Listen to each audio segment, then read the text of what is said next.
চোখ খুলে গীতার এই শ্লোকটি একবার বলবে, সব বিপদ কাটবে। নমস্কার বন্ধুরা, সেবা দৃষ্টি চ্যানেলে সকলকে জানাই স্বাগত। বন্ধুরা, গীতার কোন দুটি শ্লোক চোখ বন্ধ করে একবার বললে সারাদিন ভালো কাটবে, কোন দুটি শ্লোক বললে সম্পূর্ণ গীতা পাঠের ফল পাবেন, এই প্রশ্নেরই উত্তর পাবেন আপনারা এই তথ্যের মাধ্যমে। বন্ধুরা, আমরা সকলেই জানি যে নিত্য গীতা পাঠ করলে জীবনে কত সুপরিবর্তন আসতে পারে, কিন্তু এখনকার ইঁদুর দৌড়ের মতো জীবনযাপনের মধ্যে শান্ত হয়ে বসে গীতা পাঠ করাও আমাদের সম্ভব হয়ে ওঠে না। কিন্তু আপনি জানেন কি, গীতার শুধু দুটি শ্লোক পাঠ করেও সম্পূর্ণ গীতা পাঠের ফল পাওয়া যায়? তাহলে চলুন সেই দুটি শ্লোকের সম্বন্ধে জেনে নিই।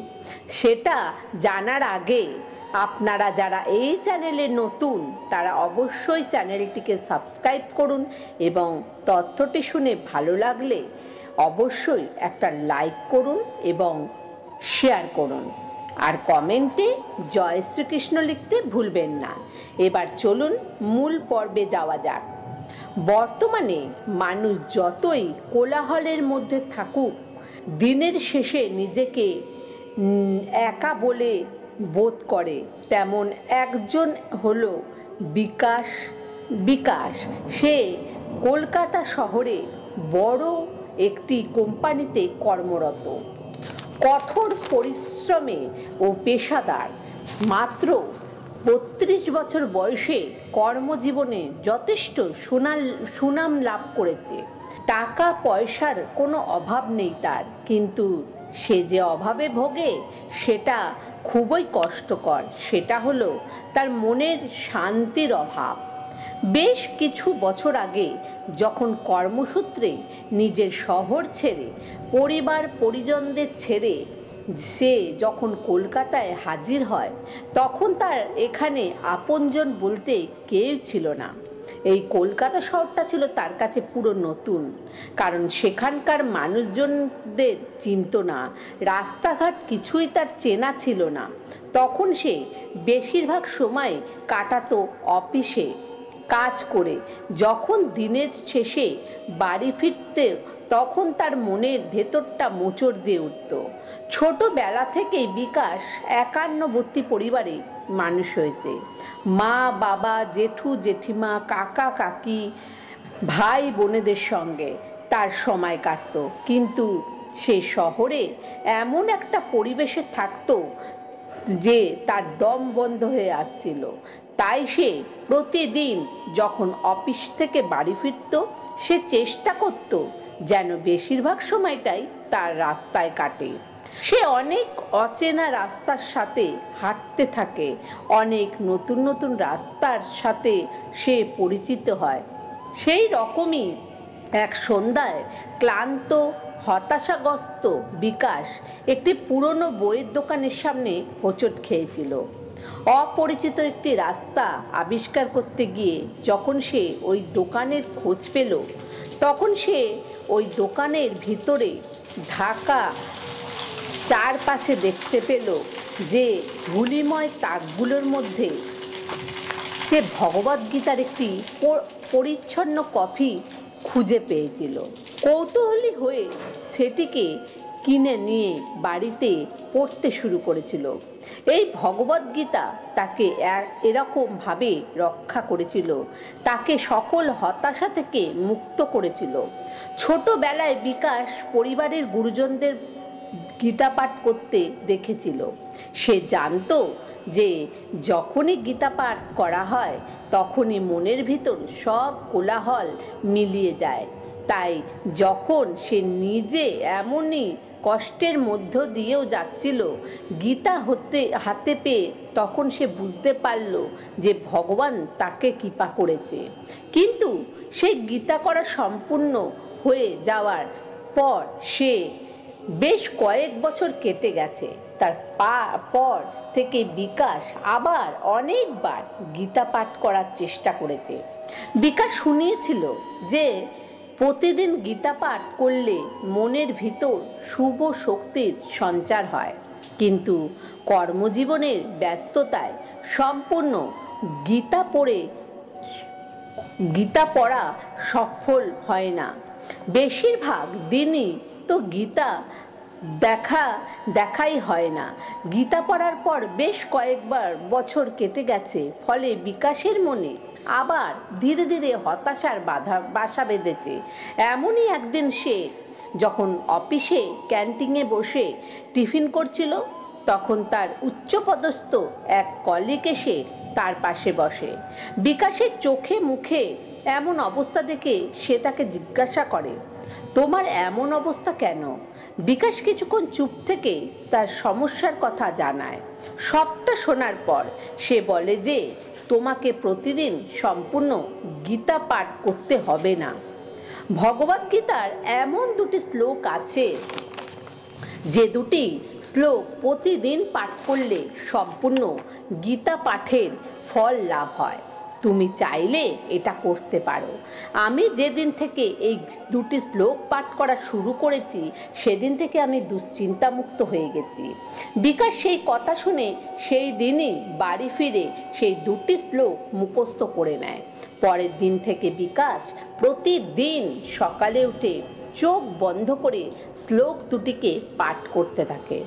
সপ্তাহে খানিক পর থেকেই সে বুঝতে পারে তার জীবনে অনেক পরিবর্তন এসে গেছে। তার সকল দুশ্চিন্তা ধীরে ধীরে কমে যাচ্ছে এবং তার যত সমস্যা যেন একে একে কেটে যাচ্ছে। সে নিজের মধ্যে এক আত্মবিশ্বাস খুঁজে পায়। প্রতিটা দিন তার ভালো কাটতে শুরু করে।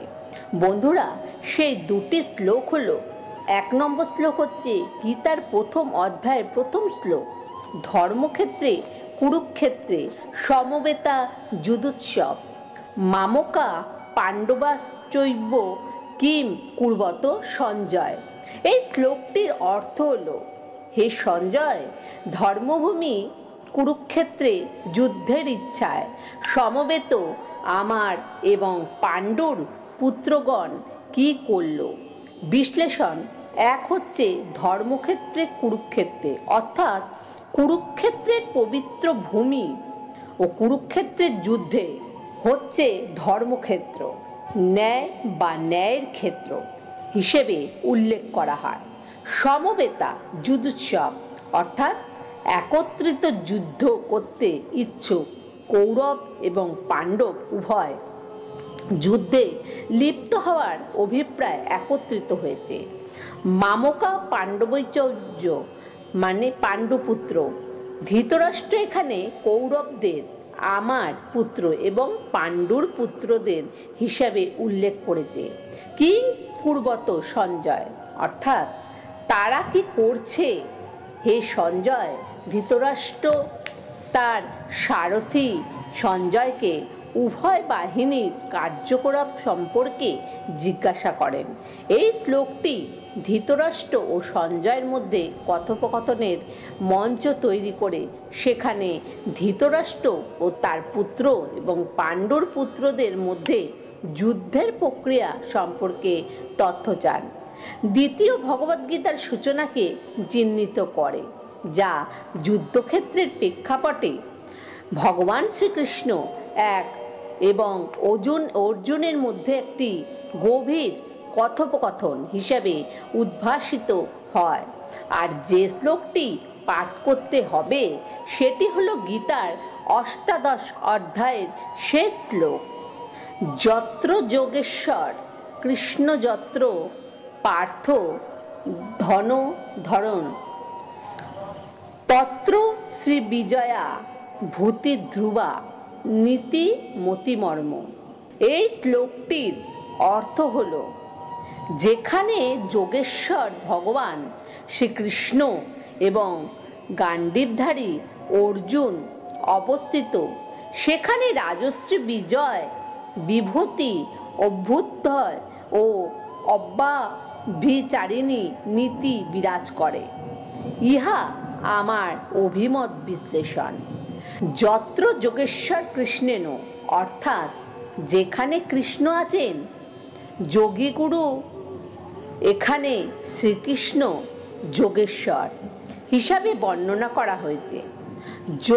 যোগের সর্বোচ্চ গুরু, যার আধ্যাত্মিক জ্ঞান ও নির্দেশনার উপরেই তার দক্ষতা ইঙ্গিত দেয়। যত্র পার্থ ধনুর্ধর, অর্থাৎ যেখানে আছে অর্জুনের মতন ধনুর্ধর, অর্জুন মহান যোদ্ধা ও তীরন্দাজ, এখানে তাকে ধনুর্ধর নামেই উল্লেখ করা হয়েছে। যুদ্ধে তার দক্ষতা উপরে যার দেওয়া রয়েছে তত্র বিজয়া ভূতি ধুবা নীতি মতিমর্ম, অর্থাৎ অবশ্যই ঐশ্বর্য, বিজয়, অসাধারণ শক্তি ও নৈতিকতা থাকবে, এটি আমার মতামত। অর্থাৎ ভগবান শ্রীকৃষ্ণের উপসংহারে বলেছেন যে যেখানে শ্রীকৃষ্ণ অর্জুন উভয় একসাথে থাকবে সেখানে নিশ্চিত সাফল্য, শ্রীবৃদ্ধি ও শক্তি এবং ধার্মিকতা থাকবে। ভগবদ্গীতায় এই শ্লোকে জীবনের শ্রেষ্ঠত্ব, ধার্মিকতা অর্জুনের জন্য ঐশ্বরিক নির্দেশনা এবং মানুষের প্রচেষ্টা গুরুত্ব তুলে ধরা হয়েছে। বন্ধুরা, এই শ্লোক অবশ্যই সকালে ঘুম থেকে উঠে নিয়মিত পাঠ করলে এই দুটি শ্লোকের অর্থ অবশ্যই পাঠ করবেন। দেখবেন ধীরে ধীরে সকল সমস্যা ভগবান শ্রীকৃষ্ণের কৃপায় দূর হবে। এই তথ্যকথা শুনে ভালো লাগলে অবশ্যই একটা লাইক করবেন এবং কমেন্ট করবেন। ধন্যবাদ।